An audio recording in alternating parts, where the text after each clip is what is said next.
Assalamualaikum warahmatullahi wabarakatuh. Apa kabar anak-anak? Baik, terima kasih untuk hari ini kita belajar bab 2 dengan judul Iman kepada kitab-kitab Allah, menjadi generasi pecinta Al-Quran yang toleran.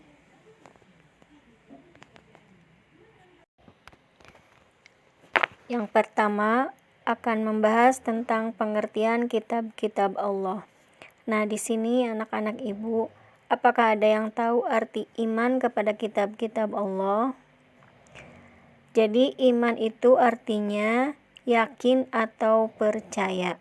Sedangkan kitab-kitab Allah adalah kumpulan wahyu Allah yang diturunkan kepada Rasul-Nya untuk diajarkan kepada umat manusia sebagai petunjuk dan pedoman hidup. Jadi dapat kita simpulkan bahwa iman kepada kitab-kitab Allah itu berarti mempercayai bahwa Allah Subhanahu wa Ta'ala itu benar-benar menurunkan wahyu kepada para rasul sebagai petunjuk dan pedoman hidup manusia.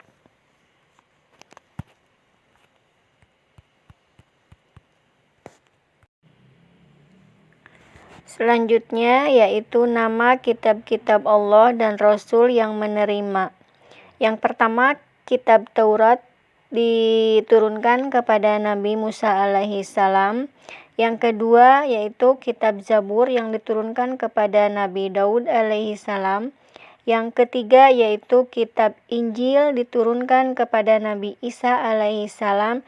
Dan yang terakhir yaitu kitab Al-Quran yang diturunkan kepada Nabi Muhammad sallallahu alaihi wasallam.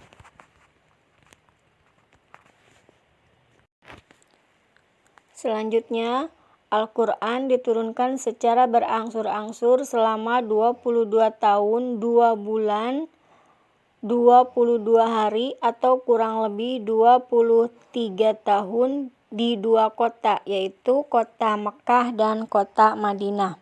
Jadi turunnya Al-Quran ini secara bertahap dapat membantu umat Islam untuk menghafal, memahami, memikirkan maknanya, dan mengamalkan ajarannya. Surat-surat Al-Quran yang turun di Mekah sebelum Nabi melakukan hijrah dinamakan surat Makkiyah, sedangkan surat yang turun setelah Nabi hijrah ke Madinah dinamakan surat Madaniyah. Sekarang pengertian suhuf. Suhuf adalah kumpulan wahyu Allah yang dalam bentuk lembaran-lembaran terpisah yang diturunkan ke para nabi dan rasul Allah. Jumlah suhuf yang diterima para nabi tidak sama, yaitu 1. Nabi Musa alaihi salam menerima 10 suhuf. 2. Nabi Ibrahim alaihi salam menerima 10 suhuf. 3. Nabi Idris alaihi salam menerima 30 suhuf. Dan terakhir Nabi Syis alaihi salam menerima 50 suhuf. Selanjutnya, menumbuhkan iman kepada kitab-kitab Allah Subhanahu wa Ta'ala. Pertama, memahami dan meyakini bahwa Allah Subhanahu wa Ta'ala menurunkan kitab-kitab suci ke dunia untuk dijadikan pedoman atau petunjuk hidup. Yang kedua, mempercayai bahwa Al-Quran adalah kitab suci yang terakhir yang diturunkan dan berfungsi sebagai penyempurna kitab-kitab suci sebelumnya. Yang ketiga, meyakini bahwa jalan kebahagiaan di dunia dan akhirat ada di dalam kitab suci Al-Quran. Perilaku yang mencerminkan iman kepada kitab Allah Subhanahu wa Ta'ala. Yang pertama, menghargai keberadaan seluruh kitab suci yang diturunkan Allah Subhanahu wa Ta'ala. Yang kedua, memiliki sikap toleransi pada orang lain maupun pengikut agama lain. Yang terakhir, selalu membaca dan mengkaji isi kitab suci Al-Quran. Kemudian untuk manfaat yang meyakini kitab-kitab Allah Subhanahu wa Ta'ala, yang pertama, memiliki pedoman dalam menyelesaikan persoalan hidup.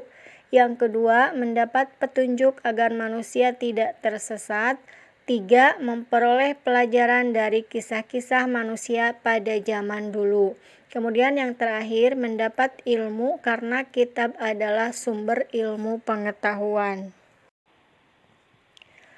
Terakhir, perilaku yang mencerminkan iman kepada kitab Al-Quran adalah 1. Membiasakan membaca kitab suci Al-Quran. 2. Mempelajari ajaran Al-Quran dengan tekun dan teliti. 3. Menjadikan ajaran Al-Quran sebagai pedoman hidup. 4. Mengamalkan ajaran yang termuat dalam Al-Quran. 5. Menyampaikan ajaran Al-Quran kepada orang lain. Dan terakhir, menjaga kesucian Al-Quran. Baik, mungkin itu yang dapat Ibu sampaikan untuk hari ini. Kurang lebihnya Ibu mohon maaf. Billahi taufiq wal hidayah. Wassalamualaikum warahmatullahi wabarakatuh.